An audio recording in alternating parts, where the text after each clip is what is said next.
How's it going there, everybody? It's Mr. Zen over here bringing you guys a brand new movie review for today's anime, guys. And I'm pretty sure because you guys all read the title already, you guys already know what I'm going to be talking about. And that is the Tokyo Ghoul live action film. Yes, folks, I actually saw this film last week. And once I saw the film, I was like, oh man, I got to make a review for this. I got to make a review or discussion video. Just something out of it. Because, definitely this film, folks, brought to you by Funimation Studios. They actually were able to bring it to the live theaters themselves, folks, and I personally was excited when I heard about that. And it fits in the spirits of Halloween itself for October. That it was only showcased for a limited time around here in Los Angeles and other states as well. But needless to say, though, I saw the film, and I have to say that honestly, folks, grade A, folks. The Tokyo Ghoul live action film saved the day when the Death Note film was having some kind of issues over there on the Netflix side, but the Tokyo Ghoul live action film, no, that one was definitely worth to watch. Granted, though, it was actually in dub. It was in sub. It wasn't dubbed, though. But still, for all you guys are probably like, we're already used to this, so it doesn't matter. But anyway, the point is that it still was great to see, and honestly, it really was very close to the original manga storyline, folks. I am not kidding around. Holy cow, I really thought I was watching the anime for a second. I'm like, these guys are live actors? Oh man, for a second there, I thought I was watching the anime. Like, holy snap, even down to the bloody gory parts, all the way down to the actual storylines within each of the characters themselves, down to the freaking, just the settings themselves as well, folks. Like, everything was pretty, like, a lot of it was pretty spot on. I'm not gonna lie to you. I mean, granted, though, they did have to make it, within that 2 to 3 hour time slot, so, they did have to edit some parts out, but still, regardless, see, overall, in general, the Tokyo Ghoul movie was definitely spectacular, though. But the Tokyo Ghoul movie, it did range from the beginning intro of where Ken Kaneki was introduced to all the way to when Mado and Amon were actually fighting, the ghouls themselves, folks. Oh yes, that's how I believe that was the whole storyline itself, which is pretty interesting because that still ranged a lot of episodes in the actual anime. To actually do that as 2 to 3 hours, it wasn't really that bad. It was not bad, folks. But for all you guys newcomers, in case you guys aren't familiar with what the Tokyo Ghoul live action film is, it stars Ken Kaneki, a regular college student, folks, who gets introduced into the world of ghouls. And yes, these ghouls are like basically these humans who are like basically like the cannibalistic in nature and eat other humans in order for them to survive. Basically, that's their actual diet, but they cannot eat other nutrients from other foods, so in order for them to survive is really eating just humans themselves, which is very interesting because that could be like the next step up in the chain of evolution as us humans, that we might have to eat ourselves. It was very philosophical, with how the anime does it, but in general, it's very interesting how the movie was doing it too, because they did bring a lot of aspects of the anime brought into here. Like a lot of the speech dialogues that Toka was having against Mado himself was still spot on. We saw Toka's actual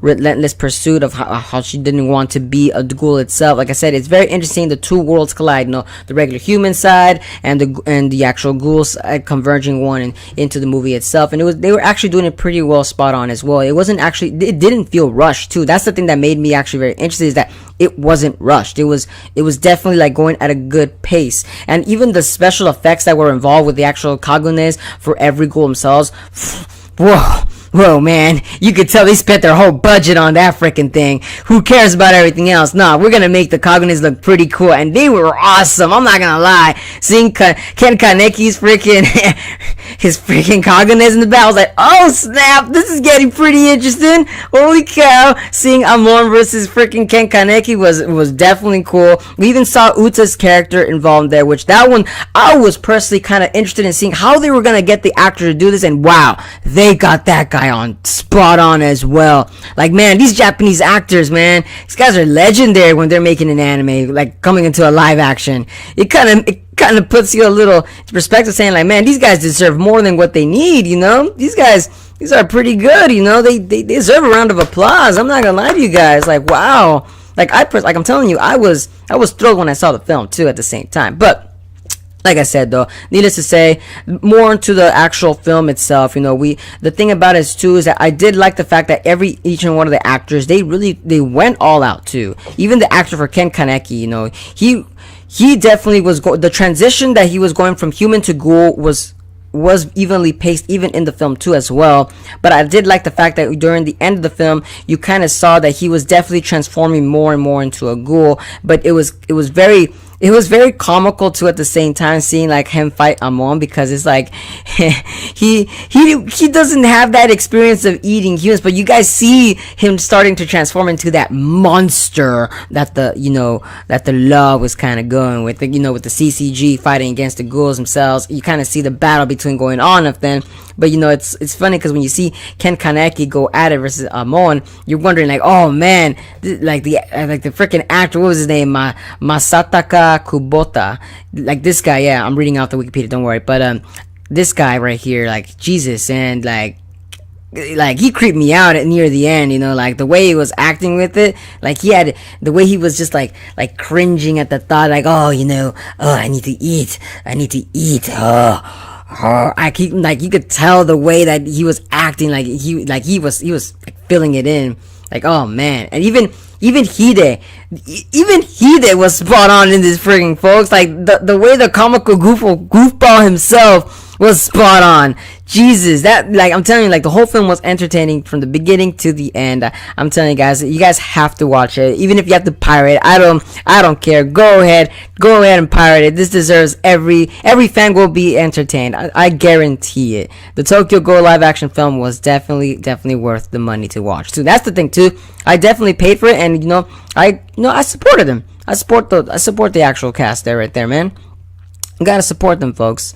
I would say the only negative cons about the film, I'm trying to remember, that was really, really kind of horrible, I would say, is the fact that the way that, no, actually, no, there wasn't that many cons, now that I'm thinking about it. Yeah, see, the thing about it is because of the fact that, they were on point, that's the thing. But, it's like, I would say the cons would probably be, oh, it's Nishiki. Yeah, I know there was something that like I missed. It was Nishiki's character. I kind of wanted them to introduce him a little bit more, but they kind of like went with his storyline pretty quickly. I was like, oh, okay, that's the only that kind of was like a little, I would say, the con, because Nishiki as a character was pretty interesting, seeing as to like how he was going, because it would have brought more attention to Ken Kaneki's and Hide's actual storyline right there.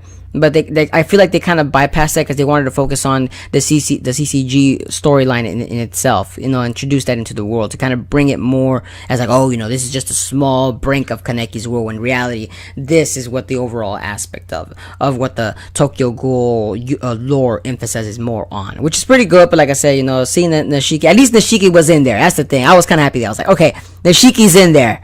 I'm glad he's in there. Like, it's pretty cool. But like, I think his fight was a little bit different from the anime itself, because when I remember them, they were fighting in an alley and not necessarily in a room, if I remember correctly. And also the fact too, like, he didn't really say his famous lines, I'm dying.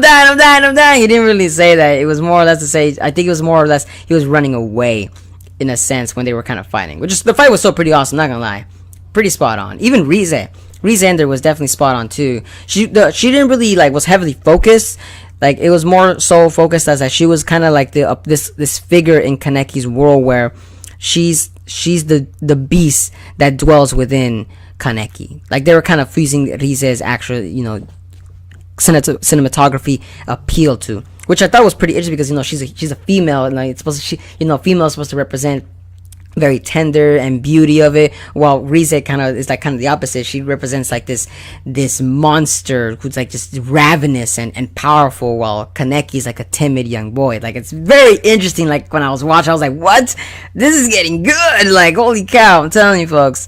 You guys gotta watch it. But I would say that's it about for today's segment, folks. Let me know down in the comments below as to what are you guys' thoughts on the Tokyo Ghoul live action film. Did you guys enjoy it? Who was your favorite character? Did you guys hate it? If you guys did hate it, what parts of the movie did you guys actually hate? And also, did you guys think Ken Kaneki's character was actually spot on this, or do you guys think that Ken Kaneki's character should have been developed more and more into the film and brought more into the lore? Because personally, I think that like Ken Kaneki's character was pretty spot on for the most part that they can actually show in the 2-3 hour time slot.